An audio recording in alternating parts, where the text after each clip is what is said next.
5 minutes, everyone. 5 minutes till top of the show. Thank you, 5. Thank you, 5.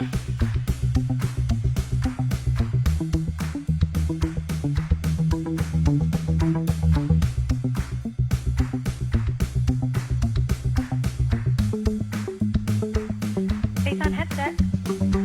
Can I get everyone on headset, please? Talisa on headset. Mackenzie on headset. I'm ready to give this show 100%. Christopher on headset. Sound on comm. Can I get a places call, please? Places, guys. Places is the top of this show. Stand by, bat 2 in. Bat 2 standing by. Bat 2 go. Stand by, spot 1 on the red curtain. Standing. Spot 1, go. All right, everyone, have a great show.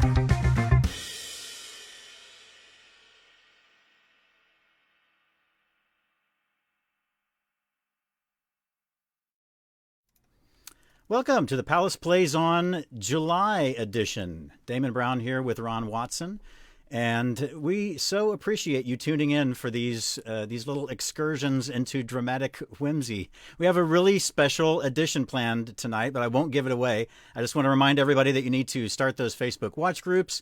We still have donate buttons underneath for this Facebook Live so that you can help out the Palace.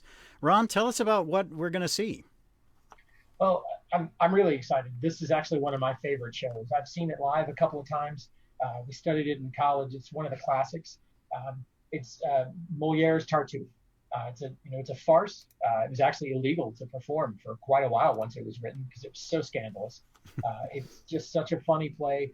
The verse. I love this show. I've loved it since I read it in school and then got to see it a couple of times. In fact, I'm sure I even played a couple of roles in college once or twice. Always done in college for acting scenes. But it's one of the classics.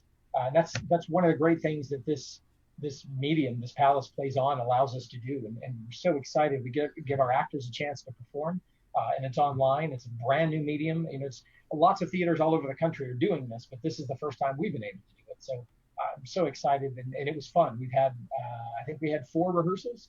And so we've really kind of gone through it. They're just reading the scripts, but their characterizations, like I said, I've got an insanely talented cast, and they've just done a great job and worked really hard. They've given their time to help support the Palace and just have a good time. So I know you're going to enjoy it. I hope you'll. I hope you'll enjoy it. Something seems strangely, ironically appropriate about doing a farce on Zoom in this particular time. I think you've chosen well. And we just want to remind everybody that this is going to be live tonight. A lot of times you're seeing these Zoom recordings and video recordings of productions that have been recorded and edited together.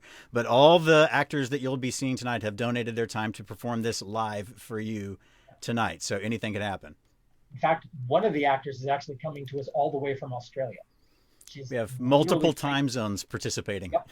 She is playing hooky from work in order to do this for us. And we're very appreciative. She's so talented, and we love getting a chance to work with her. And through the beauty of Zoom, we get to work with her across from several continents. That's just fantastic. So really excited. I hope you enjoy the show. All right. Anything else you need to say before I take you off screen? Because you're on the Zoom screen that everybody has to occupy. So I have to give it a moment. So I got to get off stage, right? All right. Yes. All right. So I'm going to now I'm on a shot of just me, Ron, so you can go away. All right. I just want to remind everybody that the production you will be seeing tonight is, in fact, live via Zoom. And moments from now, we will be presenting Tartuffe live.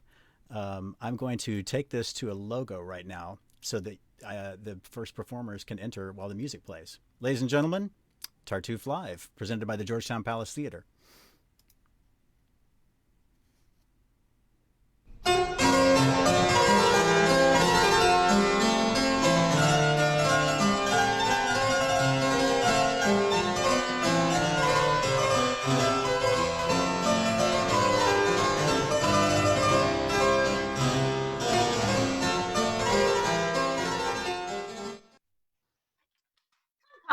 It's time I left this place.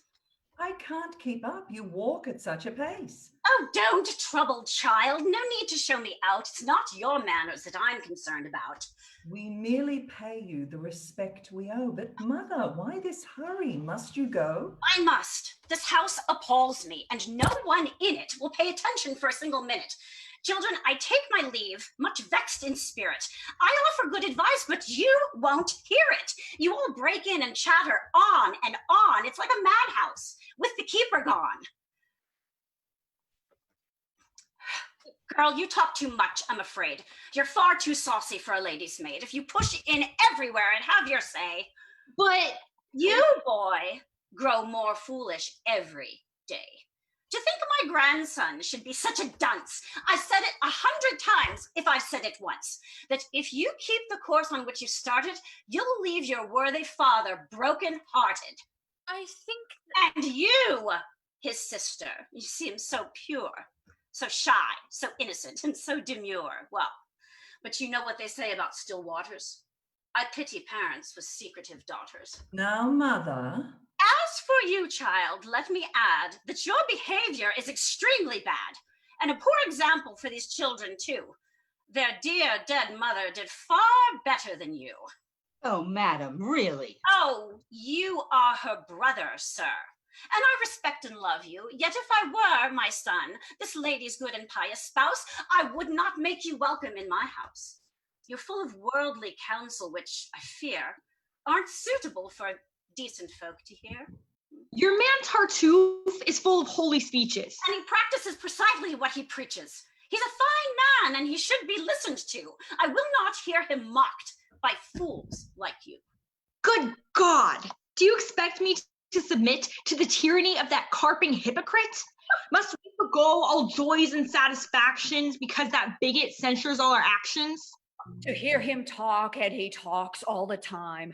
There's nothing one can do that's not a crime. He rails at everything, your dear Tartuffe. And whatever he reproves deserves reproof. He is out to save our soul, that all of you must love him, as my son would have you do. Ah, no, grandmother. I could never take to such a rascal, even for my father's sake. That's how I feel, and I shall not dissemble. His every action makes me seethe and tremble. Surely it is a shame and a disgrace to see this man usurp the master's place, to see this beggar who, when he first came, had not a shoe or shoestring to his name. Well, mark my words. Your souls would fare far better if you obeyed his precepts to the letter. You see him as a saint. I'm far less awed. In fact, I see right through him. He's a fraud. Nonsense! You all regard him with distaste and fear because he tells you what you're loath to hear. He condemns your sins, points out your moral flaws, and humbly strives to further heaven's cause. If sin is all that bothers him, why is it he's so upset when folks drop in to visit? I'll tell you what I think if you ask me.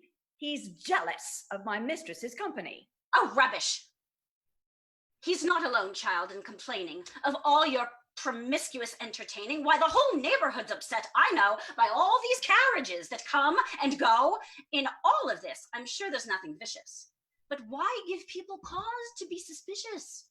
Oh, they need no cause. They'll talk in any case. Madam, this world would be a joyless place if, fearing what malicious tongues might say, we locked our doors and turned our friends away. If there is talk against us, I know the source. It's Daphne and her little husband, of course. Those who have greatest cause for guilt and shame are quickest to besmirk a neighbor's name. By talking up their neighbor's indiscretions, they seek to camouflage their own discretions. All that is quite irrelevant. I doubt that anyone's more virtuous and devout than dear Orgon, and I'm informed that she condemns your mode of life most vehemently. Oh, yes, she's strict, devout, and has no taint of worldliness. In short, she seems a saint. But it was time which taught her that disguise. She's thus because she can't be otherwise. That sort of talk is what you like to hear. Therefore, you'd have us all keep still, my dear. While Madame rattles on the livelong day, nevertheless, I mean to have my say. I tell you that you're blessed to have Tartuffe dwelling as my son's guest beneath this roof. That heaven has sent him to forestall its wrath by leading you once more. Oh, I heard that laugh, sir, and I saw that wink. Go find your silly friends and laugh some more. Enough. I'm going. Don't show me to the door. I leave this household much dismayed and vexed. I cannot say when you will see me next.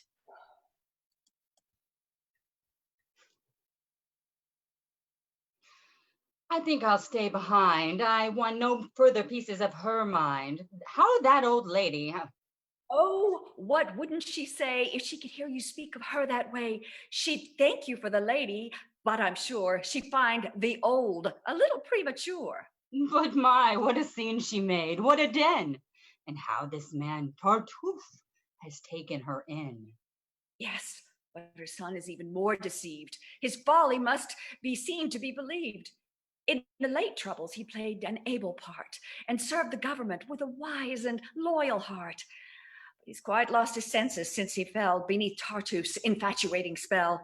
Tartuffe, much pleased to find so easy a victim, has in 100 ways beguiled and tricked him, milked him of money, and with his permission established here a sort of inquisition.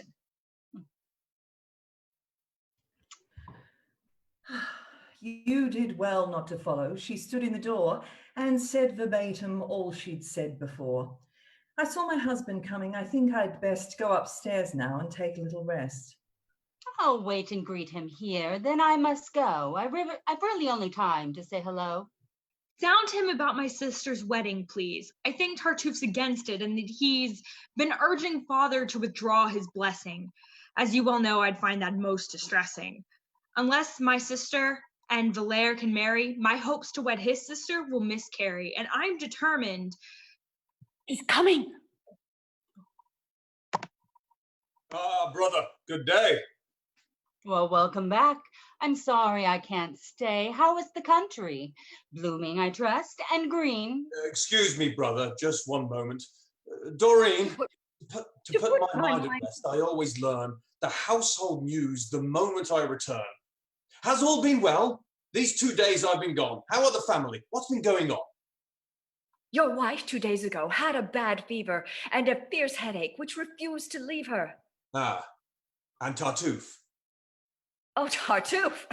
Why, he's round and red, busting with health and excellently fed. Poor fellow!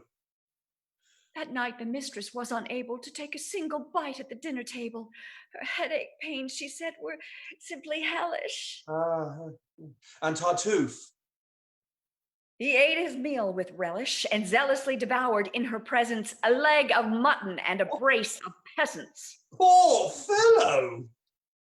Well, the pains continued strong, and so she tossed and tossed the whole night long, now icy cold, now burning like a flame.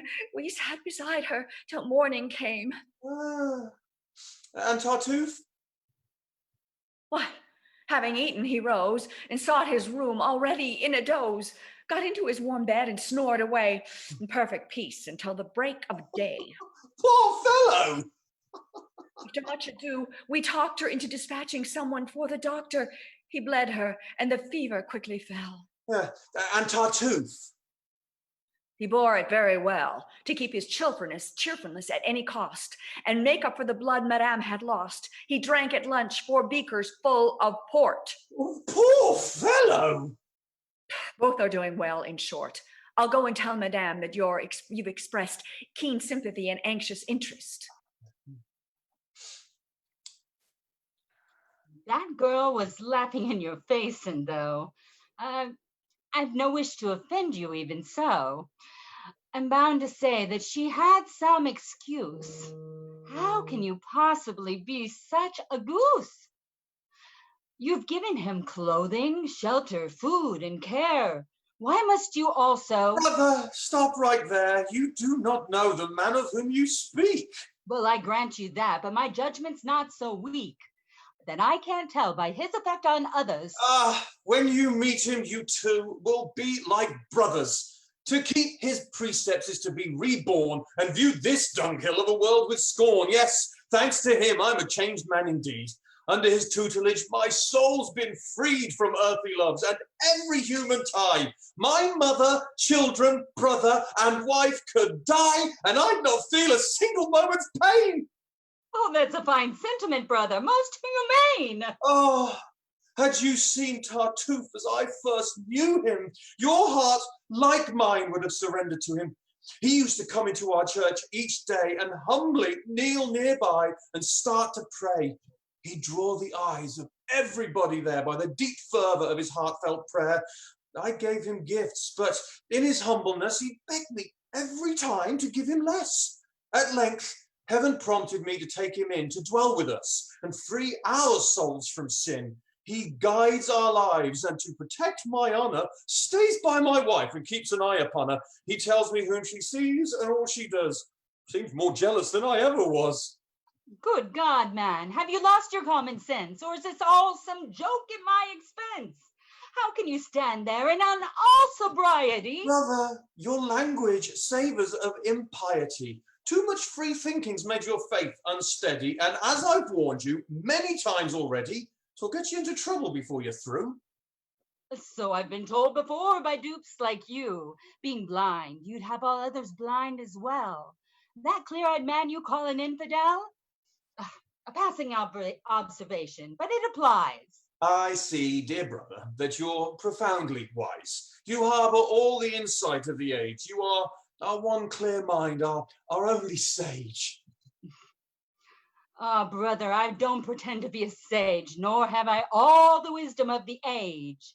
Nothing more that I more cherish and admire than honest zeal and true religious fire. So there is nothing that I find more base than specious piety's dishonest faith. Now then, dear brother, is your speech concluded? Why, yes. Your servant, sir. No, brother, wait. There's one more matter. You agreed of late that young Valère might have your daughter's hand. I did. And set the date, I understand. Quite so. You've now postponed it, is that true? No doubt. The match no longer pleases you? Who knows? Well, do you mean to go back on your word? I won't say that. Has anything occurred which might entitle you to break your pledge? Perhaps. Why must you hem and haw and hedge? The boy asked me to sound you on this affair. It's been a pleasure. But what shall I tell Valère? Whatever you like. But what have you decided? What are your plans? I plan, sir, to be guided by heaven's will. Oh, come, brother, don't talk rot. You've been given Valère your word. Will you keep it or not? Good day.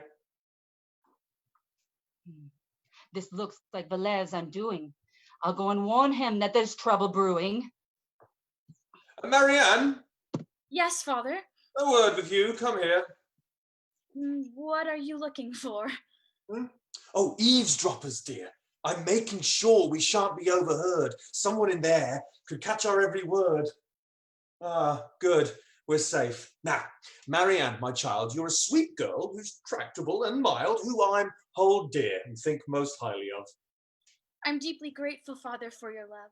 Oh, that's well said, daughter. And you can repay me if in all things you'll cheerfully obey me. To please you, sir, is what delights me best. Good, good. Now, what do you think of Tartuffe, our guest? Ah, sir. Yes. Weigh your answer. Think it through. Oh, dear, I'll say whatever you wish me to.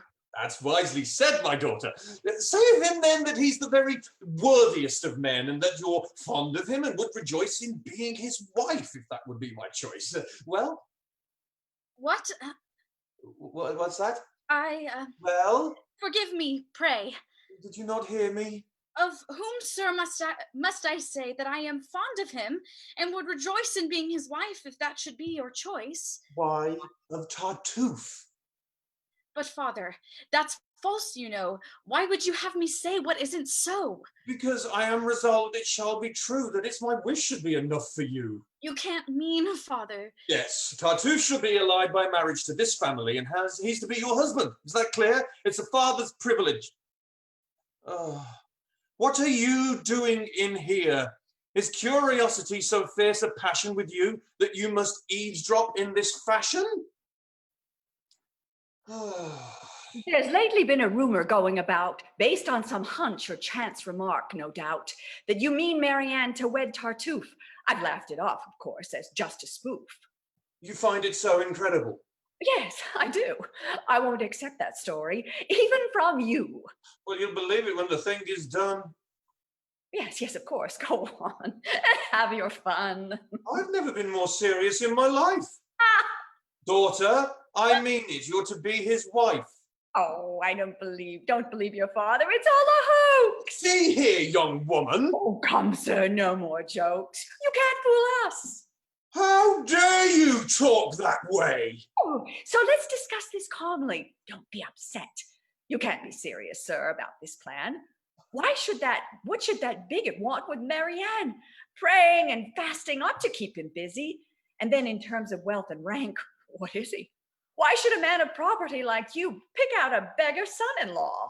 That will do. Speak of his poverty with reverence. His is a pure and saintly indigence. I mean to get him out of his present straits and help him to recover his estates, which in his part of the world have no small fame. Poor though he is, he's a gentleman just the same. Yes, so he tells us. And sir, it seems to me such pride goes very ill with piety. But this approach, I see, has drawn a blank. Let's speak then of his person, not his rank. Doesn't it seem to you a trifle grim to give a girl like her to a man like him? A father who gives his daughter to a man she hates must answer for her sins at heaven's gate. Think, sir, before you play so risky a role. This servant girl presumes to save my soul? You will do well to ponder what I've said. Daughter, we'll disregard this dunderhead. Just trust your father's judgment. Oh, I'm aware that I once promised you to young Valère, but now I hear he gambles, which greatly shocks me. What's more, I've doubts about his orthodoxy. His visits to church, I note, are very few. Would you have him go at the same hours as you and kneel nearby to be sure of being seen? I can dispense with such remarks, Dorine. Tartuffe, however, is sure of heaven's blessing, and that's the only treasure worth possessing. And she'll make him a cuckold. Just wait and see. What language!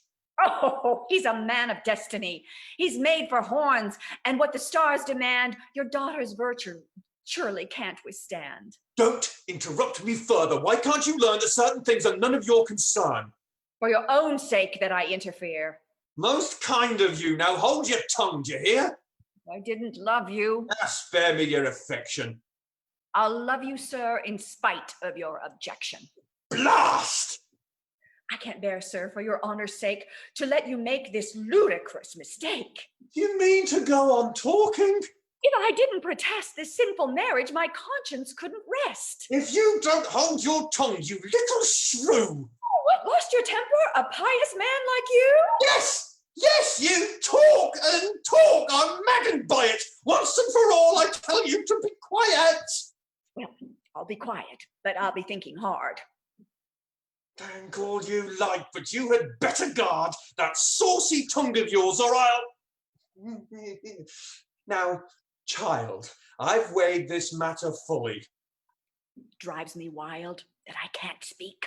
Tartuffe is no young dandy, but still his person is sweet as candy. Is such that even if you shouldn't care for his other merits, they'll make a lovely pair. If I were she, no man would marry me against my inclination and go scot-free. He'd learn before the wedding day was over how readily a wife can find a lover. It seems you treat my orders as a joke. Why? What's the matter? 'Twas not to you I spoke. But what were you doing? Talking to myself, that's all. Ah, one more bit of impudence and gall, and I shall give her a good slap in the face. Daughter, you shall accept, and with good grace, the husband I've selected. Your wedding day... Why don't you talk to yourself? I've nothing to say. Come on, just one word. No, thank you, sir. I pass. Come on, speak. I'm waiting. I'd not be such an ass. In short, dear daughter, I mean to be obeyed, and you must bow to the sound choice I've made. I'd not wed a monster such in jest. Oh, daughter, that maid of yours is a thorough pest. She makes me sinfully annoyed and nettled. I can't speak further. My nerves are too unsettled. She so upset me by her insolent talk. I'll calm myself by going for a walk. Well, have you lost your tongue, girl? Must I play your part and say the lines you ought to say? Faced with a fate so hideous and absurd, can you not utter one dissenting word? What good would it do? A father's power is great. Resist him now, or it will be too late. But tell him one cannot love at a father's whim, that you shall marry for yourself, not him. That since it's you who are to be the bride, it's you, not he, who must be satisfied. And that if his Tartuffe is so sublime, he's free to marry him at any time. I've bowed so long to father's strict control. I couldn't oppose him now to save my soul. Come, Mariane, do listen to reason, won't you? Valère has asked your hand. Do you love him or don't you? Oh, how unjust of you. What can you mean by asking such a question, dear Dorine? You know the depth of my affection for him. I've told you 100 times how I adore him. I don't believe in everything I hear. Who knows if your professions were sincere? They were, Dorine, and you do me wrong to doubt it. Heaven knows that I've been all too frank about it. You love him then? Oh, more than I can express. And he, I take it, cares for you no less? I think so. And you both with equal fire burn to be married? That is our one desire. What of Tartuffe then? What of your father's plan? I'll kill myself if I'm forced to wed that man. I hadn't thought of that recourse. How splendid. Just die, and all your troubles will be ended. A fine solution. Oh, it maddens me to hear you talk in that self-pitying key. Oh, Dorine, how harsh you are. It's most unfair. You have no sympathy for my despair. I'm not at all for people who talk drivel and faced with difficulties whine and snivel. No doubt I'm timid, but it would be wrong. True love requires a heart that is firm and strong. I'm strong in my affection for Valère, but coping with my father is his affair. But if your father's brain has grown so cracked over his dear Tartuffe that he can retract his blessing through your wedding day was named, it's sure not Valère who's to be blamed. If I defied my father, as you suggest, would it not seem unmaidenly at best? Shall I defend my love at the expense of brazenness and disobedience? Shall I parade my heart's desires and then flaunt? No, I ask nothing of you. Clearly you want to be Mrs. Tartuffe, and I feel bound not to oppose a wish so very sound. What right have I to criticize the match? Indeed, my dear, the man's a brilliant catch. Dear God. Oh, how triumphant you will feel at having caught a husband so ideal. Oh, do stop teasing and use your cleverness to help me get out of this appalling mess. Advise me and I'll do whatever you say. Ah, no, a dutiful daughter must obey her father, even if he weds her to an ape. You've a bright future. Why struggle to escape? Your husband... Oh, you turn my blood to ice. Stop torturing me and give me your advice. Your servant, madame. Dorine, I beg of you. No, you deserve it. This marriage must go through. Oh, Dorine! No. Not Tartuffe. You know I think him... Oh, Tartuffe's your cup of tea, and you shall drink him.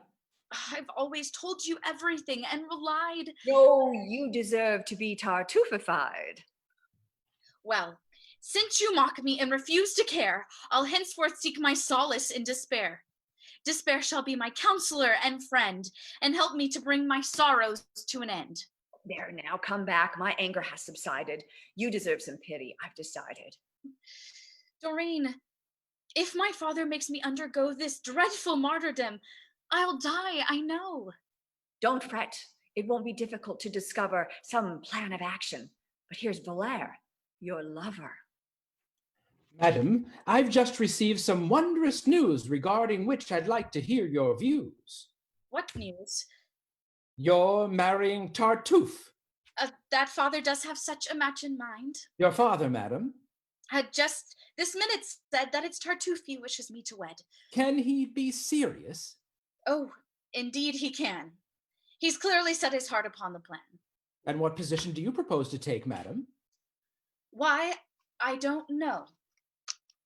For heaven's sakes, you don't know? No. Well, well. Advise me, do. Marry the man, that's my advice to you. That's your advice? Yes. Truly? Oh, absolutely. You couldn't choose more wisely, more astutely. Thanks for this counsel. I'll follow it, of course. Do. I'm sure it will cost you no remorse. To give it didn't cause your heart to break. I gave it, madam, only for your sake. And it's for your sake that I take it, sir. Let's see which fool will prove the stubborner. So, I am nothing to you. And it was flat deception when you... Please, enough of that. You've told me plainly that I should agree to wed the man that my father has chosen for me. And since you've deigned to counsel me so wisely, I promise, sir, to do so as you advise me. Ah, no, 'twas not by me that you were swayed. No, your decision was already made. Though now to save appearances you protest that you're betraying me at my behest. Just as you say. Quite so, and I now see that you were never truly in love with me. Alas, you're free to think so if you choose. I choose to think so, and here's a bit of news. You've spurned my hand, but I know where to turn for kinder treatment, as you shall quickly learn. I'm sure you do. Your noble qualities inspire affection. And... Forget my qualities, please. They don't inspire you over much, I find, but there's another lady I have in mind, whose sweet and generous nature I will not scorn to compensate me for the loss I've borne. Well, I'm no great loss, and I'm sure that you'll transfer your heart quite painlessly from me to her. I'll do my best to take it in my stride, the pain I feel at being cast aside. No self-respecting person is expected to go on loving once he's been rejected. Now that's a fine, high-minded sentiment. One to which any sane man would assent. Would you prefer if I pined away in hopeless passion till my dying day? Go then, console yourself, don't hesitate. I wish you to, indeed, I cannot wait. You wish me to? Yes. That's the final straw. Madam, farewell. Your wish shall be my law. Splendid. This breach, remember, is of your making. It's you who've driven me to the step I'm taking. Of course. Remember, too, that I am merely following your example. I see that clearly. Enough. I'll go and do your bidding then. Good. You'll never see my face again. Excellent. Yes? What? What's that? What did you say? Nothing. You're dreaming. Well, I'm on my way. Farewell, madame. Farewell. If you ask me, both of you are as mad can be. Do stop this nonsense now. I've only let you squabble so long to see where it would get you. Well, their dearest Valère. What's this, Dorine? Come here. Oh, no, my heart is too full of spleen. Don't hold me back. Her wish must be obeyed. Stop! It's too late now. My decision's made. Oh, pooh. He hates the sight of me, that's plain. I'll go and so deliver him from pain. And now you run away? Come back! No.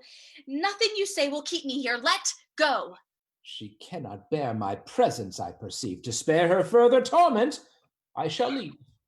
Again, you'll not escape, sir. Don't you try it. Come here, you two. Stop fussing and be quiet. What do you want of me? What is the point of this? We're going to have a little armistice. Now, weren't you silly to get so overheated? Well, didn't you see how badly I was treated? Aren't you a simpleton to have lost your head? Didn't you hear the hateful things he said? You're both great fools. Her sole desire, Valère, is to be yours in marriage. To that I'll swear. He loves you only and wants no wife. But you, Mariane, on that I will stake my life. Then why you advise me so? I cannot see.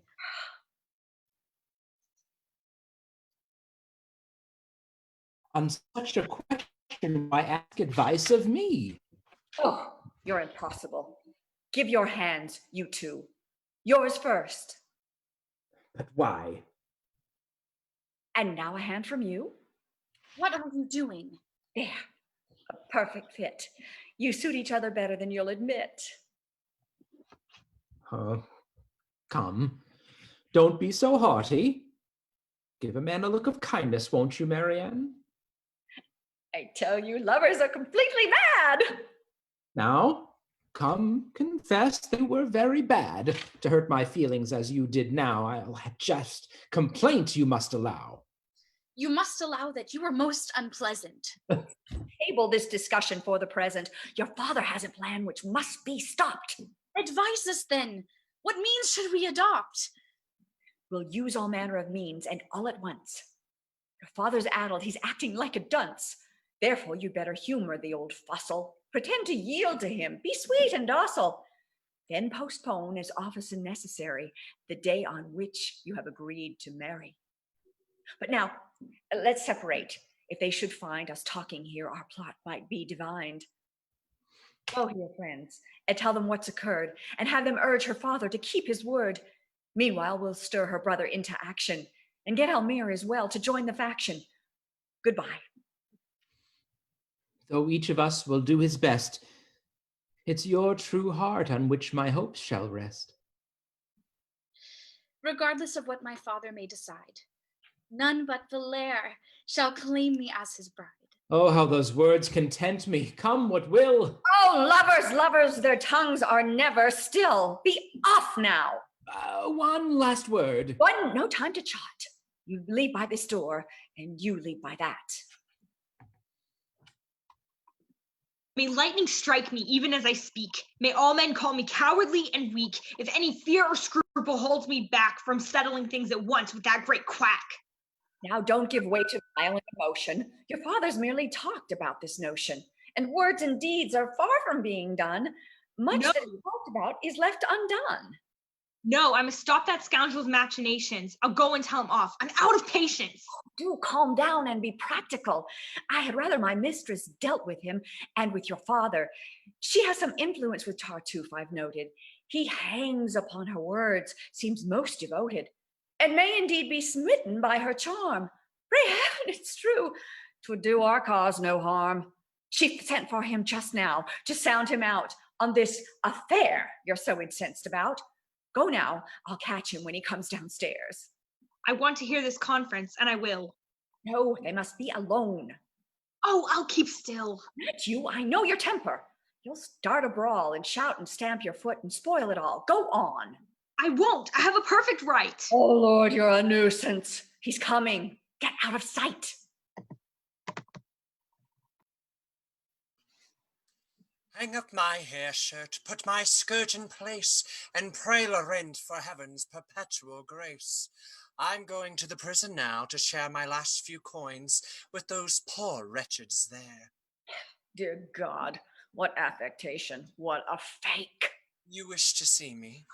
Yes. For mercy's sake, please take this handkerchief before you speak. What? Cover that bosom, girl, the flesh is weak, and unclean thoughts are difficult to control. Such sights as that can undermine the soul. Your soul, it seems, has very poor defenses, and flesh makes quite an impact on your senses. It's strange that you're so easily excited. My own desires are not so soon ignited. Girl, speak more modestly. Unless you do, I shall be forced to take my leave of you. Oh, no, it's I who must be on my way. It's just one little message to convey. Madame is coming down and begs you, sir, to wait and have a word or two with her. Gladly. But that had a softening effect. I think my guess about him was correct. Will she be long? No, that's her step, I hear. Ah, here she is, and I shall disappear. May heaven, whose infinite goodness we adore, preserve your body and soul forevermore, and bless your days and answer thus the plea of one who is its most humblest votary. I thank you for that pious wish, but please, do take a chair and let's be more at ease. I trust you are once more well and strong. Oh yes, the fever didn't last for long. My prayers are too unworthy, I am sure, to have gained this most gracious cure from heaven. But lately, madam, my ever supplication has had for object a recuperation. Well, you shouldn't have troubled so. I don't deserve it. Your health is priceless, madame, and to preserve it, I'd gladly give my own in all sincerity. Sir, you outdo us all in Christian charity. You've been most kind. I count myself your debtor. 'Twas nothing, madame. I long to serve you better.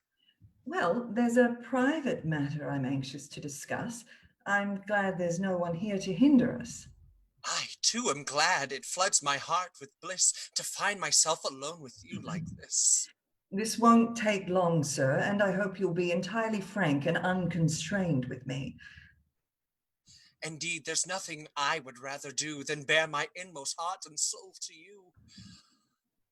First, let me say that what remarks I've made about the constant visits you are paid were prompted not by any mean emotion, but rather a pure and deep devotion, a fervor and zeal. No need for explanation. Your sole concern, I'm sure, was my salvation.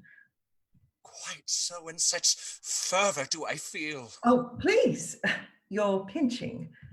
'Twas from excess of zeal. I never meant to cause you pain. I swear I'd rather. What can your hand be doing there? Filling your gown. What soft, fine woven stuff. Please, I'm extremely ticklish. That's enough. My, what lovely lace work on your dress. The workmanship's miraculous, no less. I've not seen anything to equal it. Yes, quite. But let's talk business for a bit. They say my husband means to break his word and give his daughter to you. Sir, have you heard? He did once mention it, but I confess I dream of quite a different happiness. It's elsewhere, madame, my eyes discern the promise of that bliss of which I yearn. I see. You care for nothing here below. Ah, well, my heart's not made of stone, you know. All your desires mount heavenward, I'm sure, in scorn of all that's earthly and impure. A love of heavenly beauty does not preclude a proper love of earthly pulchritude. Our senses are quite rightly captivated by perfect works our Maker has created. It is, I know, presumptuous on my part to bring you this poor offering of my heart. I bide your judgment, and as you think best, I shall either be miserable or blessed. Your declaration is most gallant, sir, but don't you think it's out of character? You'd have done better to restrain your passion and think before you spoke in such a fashion. It ill becomes a pious man like you. I may be pious, but I'm human too. With your celestial charms before his eyes, a man has not the power to be wise. With me, of course, there need be no need anxiety, no fear of scandal or of notoriety. Men of my sort love discreetly, and my keen concern for my good name insecures your absolute security of yours. In short, I offer you my dear Elmire, love without scandal, pleasure without fear. I've heard your well-turned speeches to the end, and what you urge I clearly apprehend. Aren't you afraid that I may take a notion to tell my husband of your warm devotion? I know, dear lady, that your exceeding charity will lead your heart to pardon my temerity, that you'll excuse my violent affection as human weakness, human imperfection. Some women might do otherwise, perhaps, but I shall be discreet about your lapse. I'll tell my husband nothing of what's occurred, if, in return, you'll give your solemn word to advocate as forcefully as you can the marriage of Valère and Mariane, renouncing all desire to dispossess another of his rightful happiness. And no, will not hush up this vile affair. I heard it all inside that closet there. And now I have my long-awaited chance to punish his deceit and arrogance and give my father clear and shocking proof of the black character that is his dear Tartuffe. Oh, no, Damis, I'll be content if he will study to deserve my leniency. I've promised silence. Don't make me break my word. To make a scandal would be too absurd. You have your reasons for taking such a course, and I have reasons too of equal force. To spare him now would be insanely wrong. I've swallowed my just wrath for far too long. Too long he's meddled in my father's affairs, thwarting my marriage hopes and poor Valère's. It's high time my father was undeceived. And now I've proof that can't be disbelieved. Oh, Damis. No, I must do what I think is right. Madam, my heart is bursting with delight. To lose the sweet revenge on which I'm bent, I'll say whatever you will, I won't consent. I'll settle matters without more ado, and here most opportunely is my cue. Father, I'm glad you've joined us. Let us advise you of some fresh news which doubtless will surprise you. Yes, I surprised him with your wife and heard his whole adulterous offer, every word.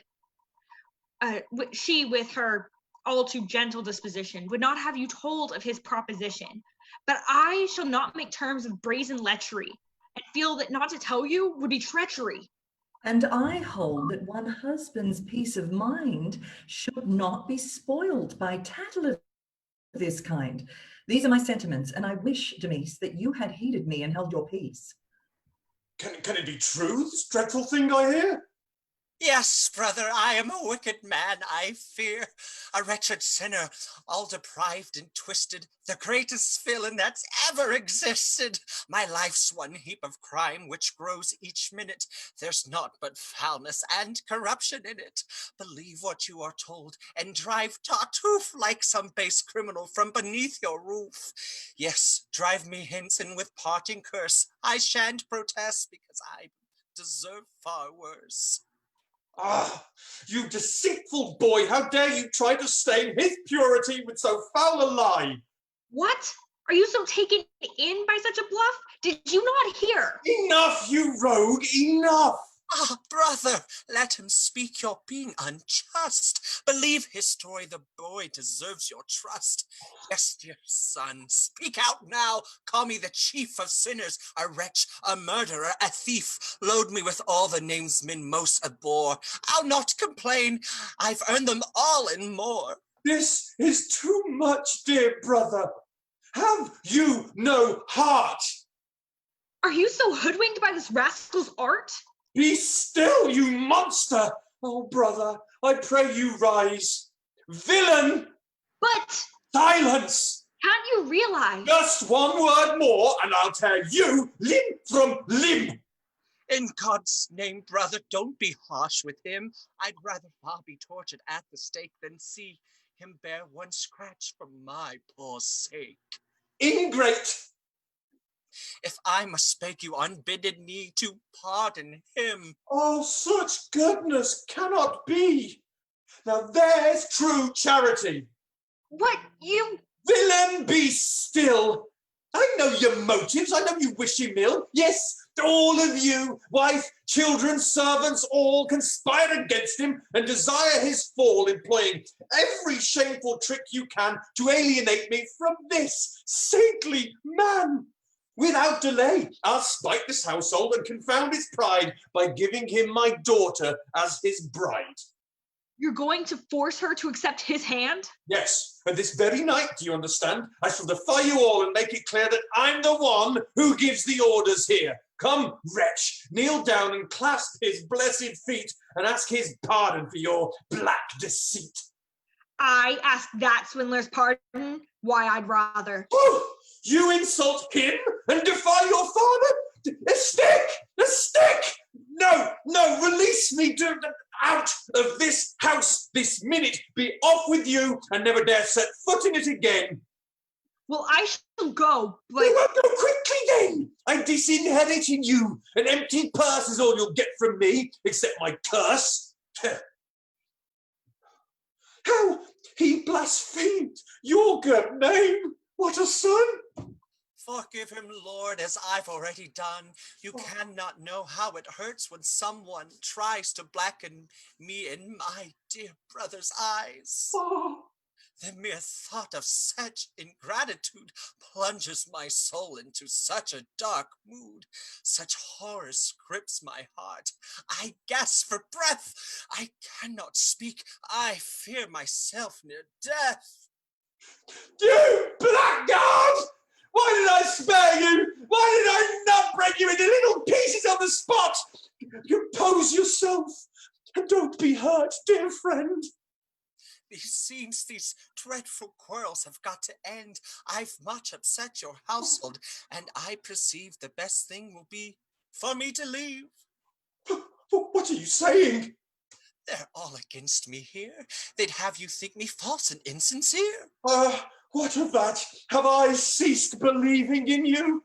Their adverse talk will certainly continue, and charges which you now repudiate, you may find credible at a later date. No, brother, never. Brother, a wife can sway her husband's mind in many a subtle. No. To leave at once is the solution, thus only can I end their persecution. No, I'll not allow it. You shall remain. Ah, well, 'twill mean much martyrdom and pain, but if you wish it... Enough! So be it! But one thing must be settled as I see it. Your dear honor, and for our friendship's sake, there's one precaution I feel bound to take. I shall avoid your life and keep away. No, you shall not. Whatever they may say, it pleases me to vex them, and for spite, I'd have them see you with the day and night. What's more, I'm going to drive them to despair by making you my only son and heir. This very day, I'll give to you alone clear deed and title to everything that I own. Will you accept my offer, dearest son? In all things, let the will of heaven be done. Poor fellow! Come, we'll draw up the deed, then let them burst with disappointed greed.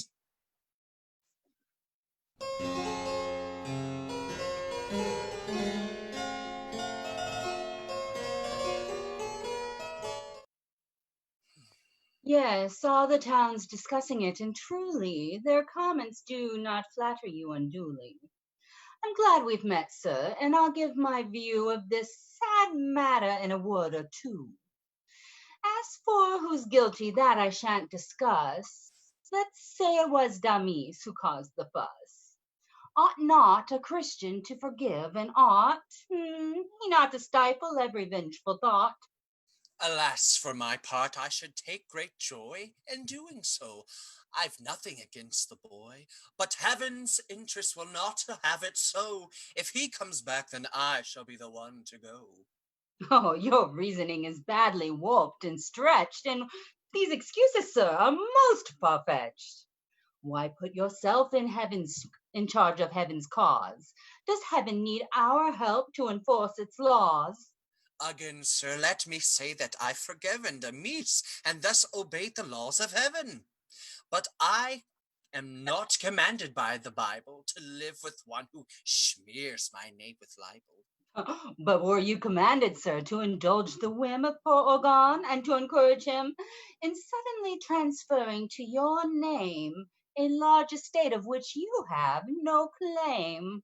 'Twould never occur to those who know me best to think I acted from self-interest.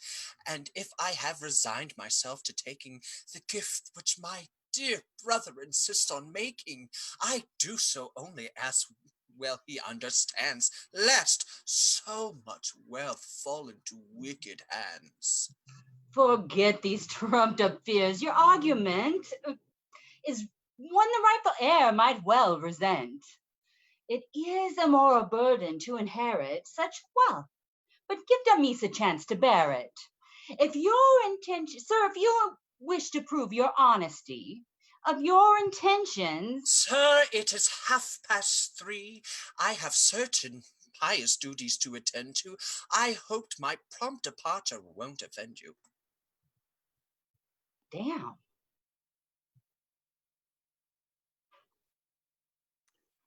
Stay, sir, and help Mariane, for heaven's sake. She's suffering. I fear her heart will break. Her father's planned to marry her off tonight. He has put the poor child in a desperate plight. I hear him coming. Let's stand together now and see if we can't change his mind somehow about this match we all deplore and fear. Glad to find you all assembled here. This contract, child, contains your happiness, and what it says, I think your heart can guess. Sir, by that heaven which sees me here distressed, and by whatever else you can move your breast, spare me at least, I beg you, I implore, the pain of wedding one whom I abhor, and do not, by a heartless use of force, drive me to contemplate some desperate course. Be firm, my soul, no human weakness now. I don't resent your love for him. Allow your heart free rein, sir. Give him your property, and if that's not enough, take mine from me. He's welcome to my money. Take it, do, but don't, I pray, include my person too. Spare me, I beg you, and let me end this tale of my sad days behind a convent veil. A convent? Ha! When crossed in their amours, all lovesick girls have the same thoughts as yours. Marry Tartuffe and mortify your flesh. Enough! And start that whimpering afresh. But why? Be still there. Speak when you're spoken to. Not one more bit of impudence out of you. If I may offer a word of counsel here. Brother, in counselling you have no peer. All your advice is forceful, sound, and clever. I don't propose to follow it, however. I am amazed and don't know what to say. Your blindness simply takes my breath away. You are indeed bewitched to take no warning from our account of what occurred this morning. Madame, I know a few plain facts, and one is that you're partial to my rascal son. Hence, when he sought to make Tartuffe the victim of a baseline, you dared not contradict him. But you underplayed your part, my pet. You should have looked more angry, more upset. When men make overtures, must we reply with righteous anger and a battle cry? I found that a polite and cool rebuff discourages a lover quite enough. I know the facts, and I shall not be shaken. I marvel at your power to be mistaken. Would it, I wonder, carry weight with you if I could show you that our tale was true? Show me? Yes. A rot. Come, what if I found a way to make you see the facts as plain as day? Nonsense! Oh, do answer me. Don't be absurd. I'm not now asking you to trust our word. Suppose that from some hiding place in here, you learned the whole sad truth by eye and ear. What would you say of your good friend after that? Why, I'd say nothing, by Jehoshaphat. It can't be true. No, you've been too long deceived, and I'm quite tired of being disbelieved. Come now, let's put my statements to the test, and you shall see the truth made manifest. I'll take that challenge. Now do your uttermost. We'll see how you make good your empty boast. Send him to me. He's crafty. It may be hard to catch the cunning scoundrel off his guard. No, amorous men are gullible. Their conceit so blinds them, they're never hard to cheat. Have him come down. Please leave us for a bit. Pull up this table and get under it. What? It's essential that you are well hidden. Why there? Oh, heavens, just do as you are bidden. I have my plans. We'll soon see how they fare. Under the table, now. And once you're there, take care that you are neither seen nor heard. Well, I'll indulge you since I gave my word to see through this infantile charade. Once it's over, you'll be glad we played. Now, I'm going to act quite strangely, and you must not be shocked at anything I do. I'll give encouragement to his bold desires and furnish fuel to his amorous fires. Remember, you are to save me from my plight. Whenever, oh God, he's coming. Hush, hush, hush, keep out of sight. You wish to have a word with me, so I'm told. Yes, I've a little secret to unfold. Oh, before I speak, however, it would be wise to close the door and look about for spies. The very last thing that must happen now is a repetition of this morning's row. Oh, I've never been so badly caught off guard. Oh, how I feared for you. Well, you saw how hard I tried to make that troublesome Damis control his dreadful temper and hold his peace. But as it happened, that was for the best, and all has worked out in our interest. And that is why, quite fearless of reproof, I now can be alone with my Tartuffe. Madame, your words confuse me. Not long ago you spoke in quite a different style, you know. Sir, if that refusal made you smart, it's little that you know of women's hearts. Thus we reluct at first, well, yet in a tone which tells you that our heart is overthrown. But since I'm started, tell me, if you will, would I have tried to make Damis be still? Would I have listened, calm and unoffended, until your lengthy offer of love was ended, and been so very mild in my reaction? Had your sweet words not given me satisfaction? Madame, no happiness is so complete as when from lips we love come words so sweet. And yet I must beg leave now to confess some lingering doubts as to my happiness. Might this not be a trick? Might not the catch be you wish for me to break off the match with Mariane, and so have feigned to love me?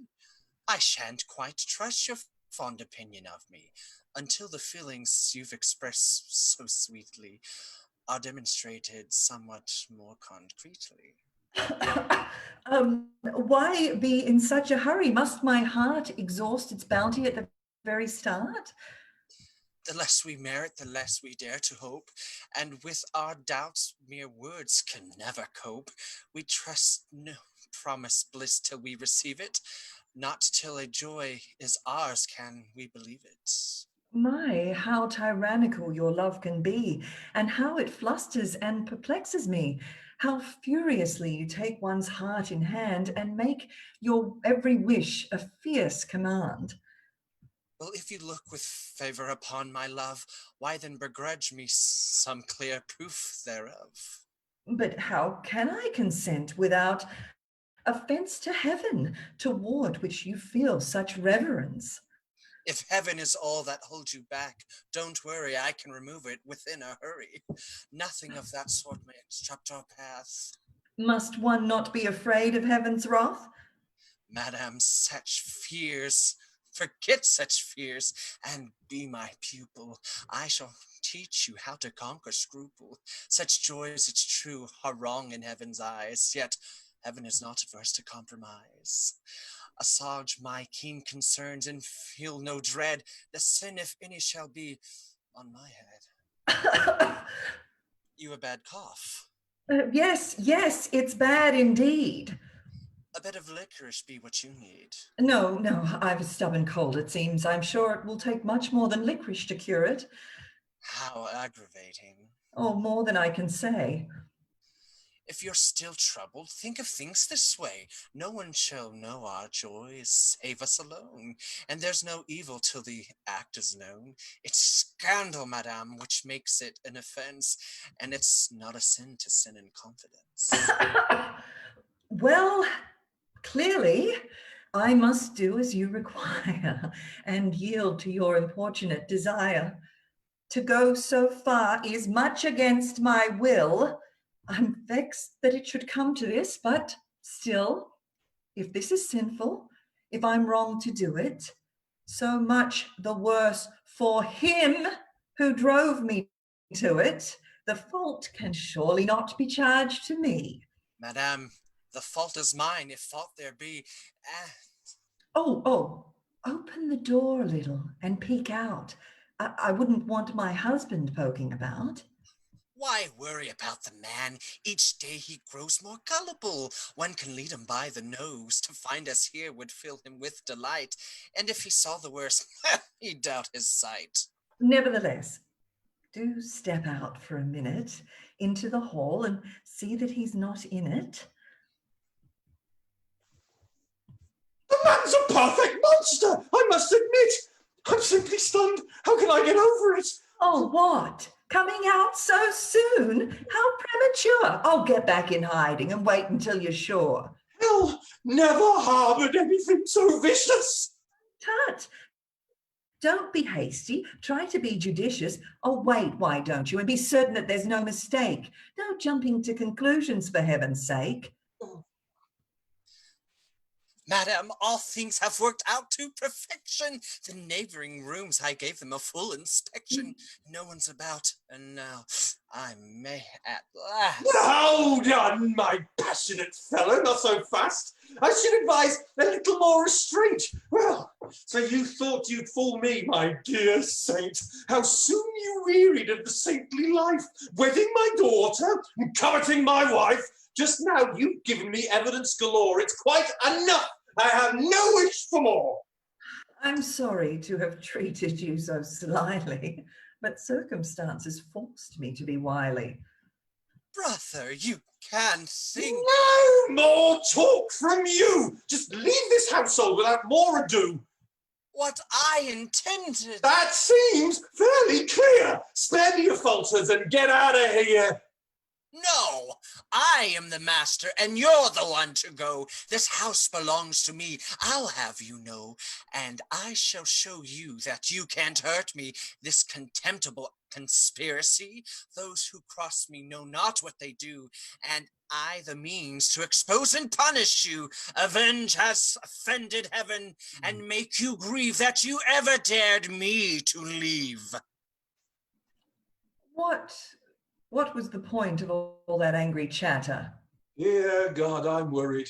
This is no laughing matter. How so? I fear I understood his drift. I'm much disturbed about that deed of gift. You gave him? Yes, it's still being drawn and signed, but one thing more is weighing on my mind. Oh, what's that? I'll tell you, but first let's see if there's a certain strongbox in the room upstairs.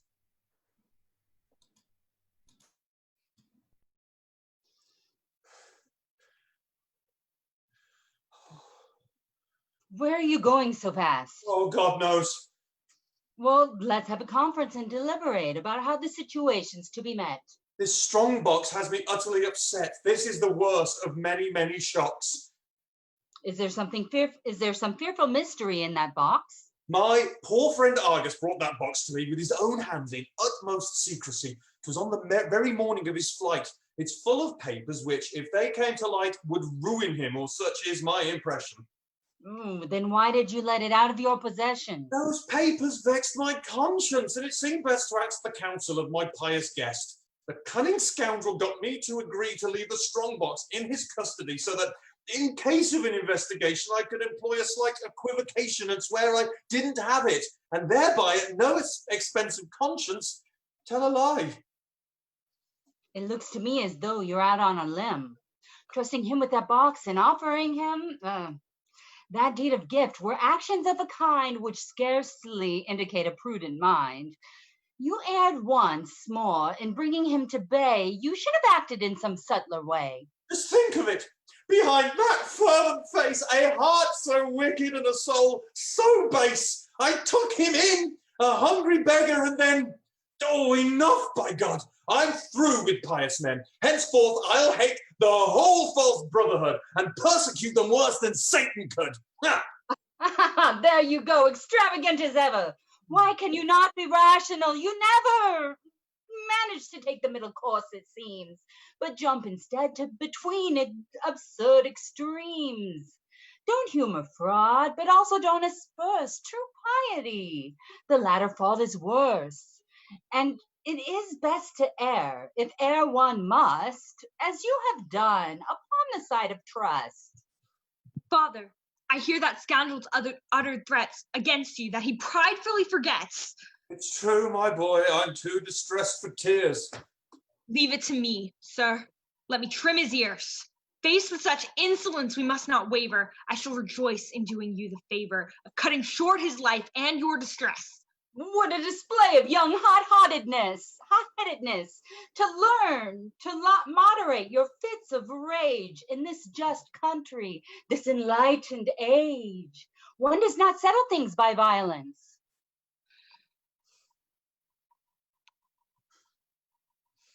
I hear strange tales of very strange events. Yes, Strange events which these two eyes beheld. The man's ingratitude is unparalleled. I save a wretched pauper from starvation, house him, treat him like a blood relation, and meanwhile the unconscionable knave tries to induce my wife to misbehave, and aims, by taking base advantage of the gifts I give him, out of Christian love, to drive me from my house, a ruined man, and make me end a pauper as he began. Poor fellow. No, my son, I'll never bring myself to think him guilty of such a thing. How's that? The righteous always will malign. Oh, speak clearly, Mother. Say what's on your mind. I mean that I can smell a rat, my dear. You know how everybody hates him here. That has no bearing on the case at all. I told you 100 times when you were small that virtue in this world is hated ever. Malicious men may die, but malice, never. No doubt that's true, but how does it apply? They've turned you against him by a clever lie. I've told you, I was there and saw it done. Us slanderers will stop at nothing, son. Mother, I'll lose my temper for the last time. I tell you, I was witness to the crime. The tongues of spite are busy night and noon. And to their venom no man is immune. You're talking nonsense. Don't you realize I saw it with my eyes. Saw! Do you understand me? Must I shout it into your ears before you'll cease to doubt it? Appearances can deceive, my son. Hear me. We cannot always judge by what we see. Drat! One often interprets things awry. Good can seem evil to a suspicious eye. Would I to see his pouring at Elmire as an act of charity? Till his guilt is clear, a man deserves the benefit of the doubt. You should have waited to see how things turned out. Great God in heaven! What more proof did I need? Was I to sit there watching until he... Oh, you drive me to the brink of impropriety. No. A man of such surpassing piety could not do such a thing. You cannot shake me. I don't believe it, and you shall not make me. You vex me so that if you weren't my mother, I'd say to you some dreadful thing or other. It's your turn now, sir, not to be listened to. You not trust us. Now she won't trust you.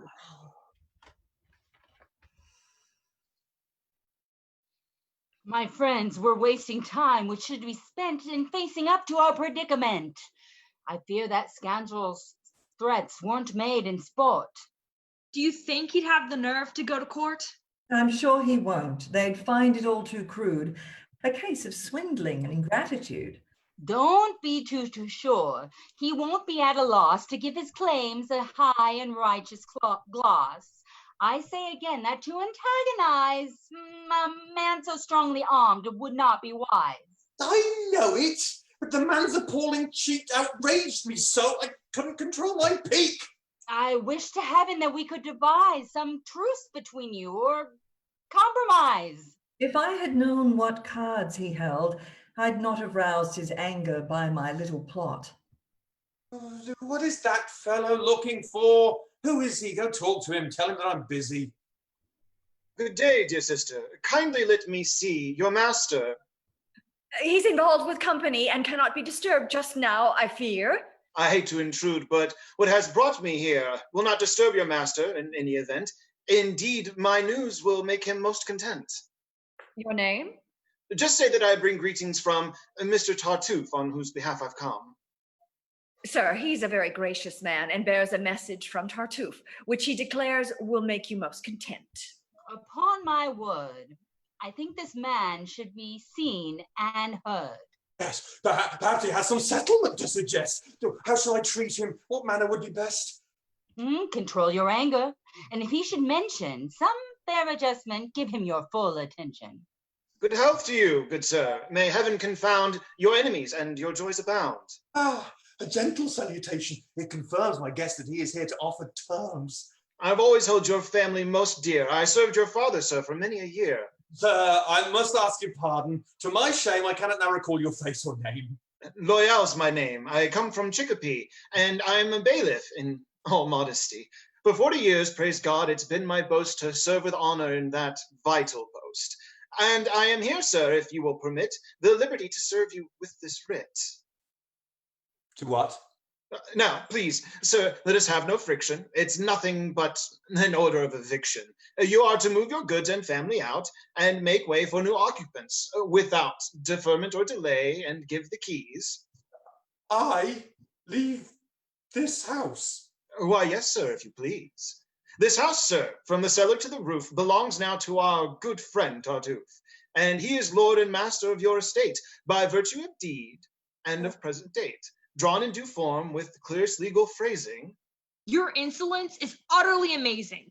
Young man, my business here is not with you, but with your wise and temperate father, who, like every worthy citizen, stands in awe of justice and would never obstruct the law. But not for a million, sir, would you rebel against authority. I know that well. You'll not make trouble, sir, or interfere with the executions of my duties here. Someone may execute a smart tattoo on that black jacket of yours before you're through. Sir, bid your son be silent. I'd much regret having to mention such a nasty threat on violence of my report. This man's loyal's a most disloyal sort.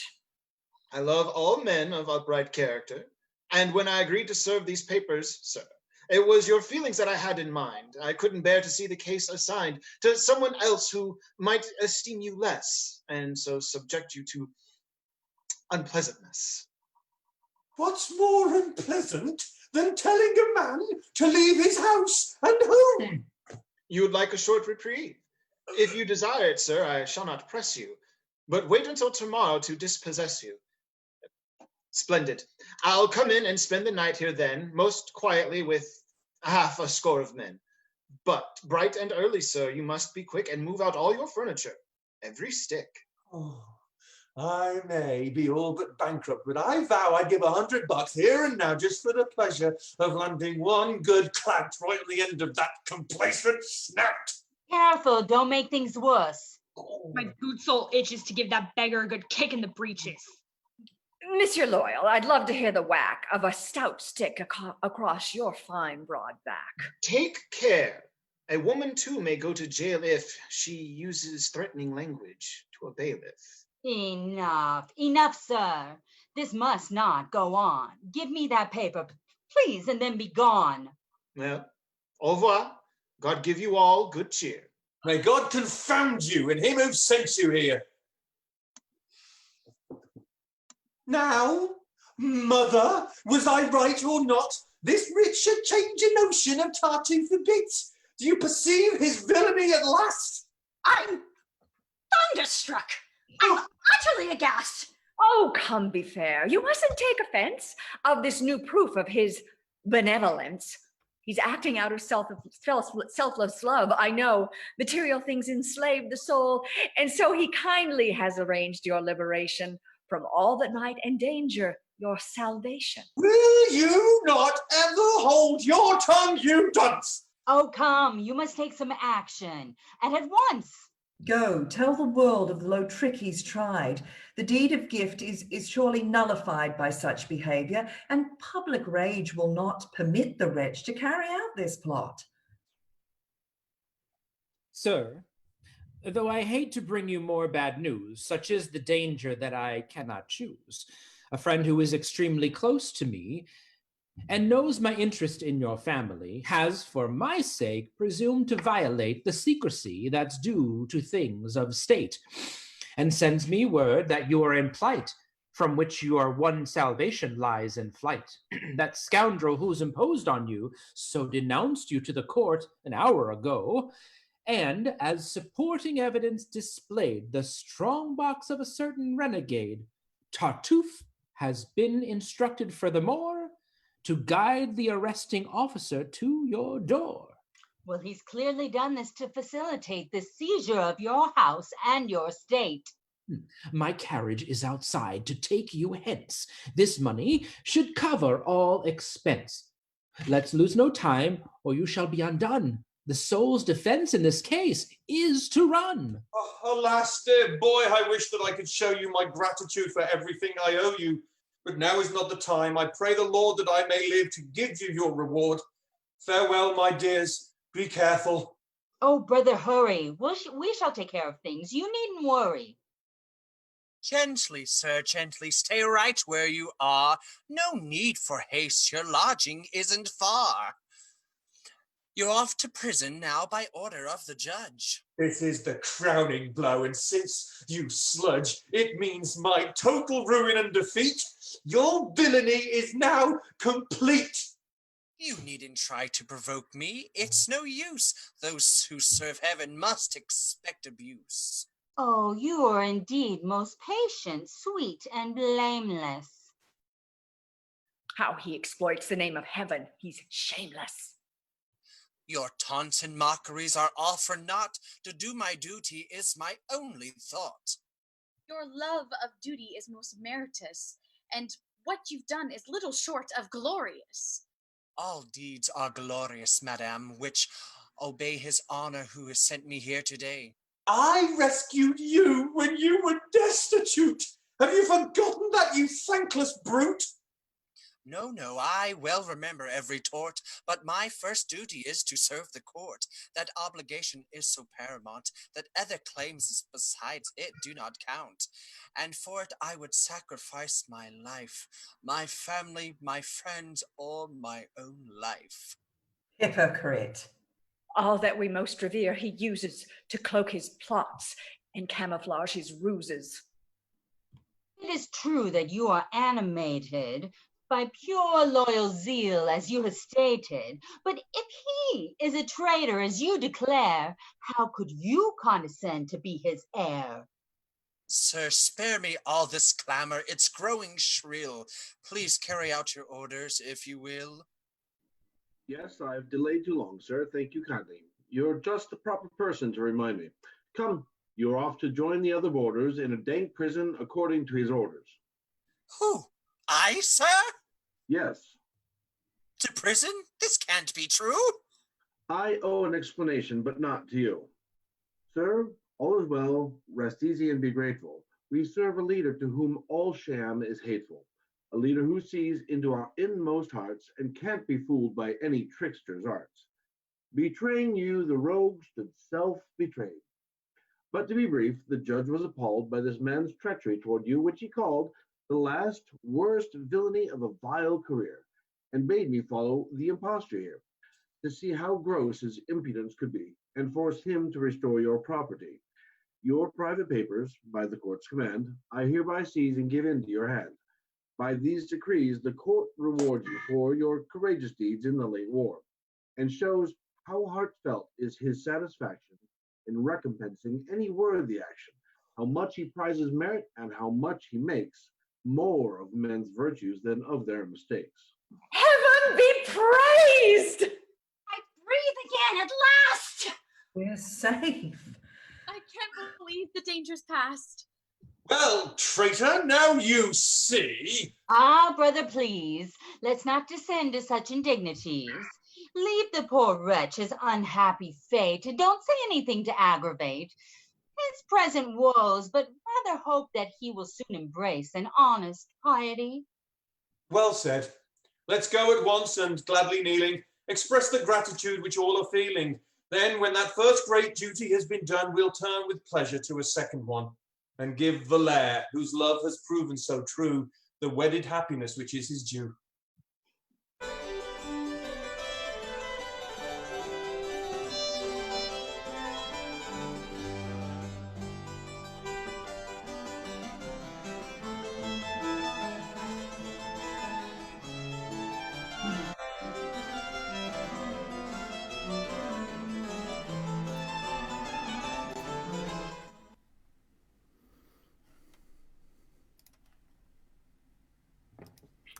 We'll return to the cast of Tartuffe in just a moment, but first, mark your calendars for the Palace Plays On more live performances on the last Thursday of every month.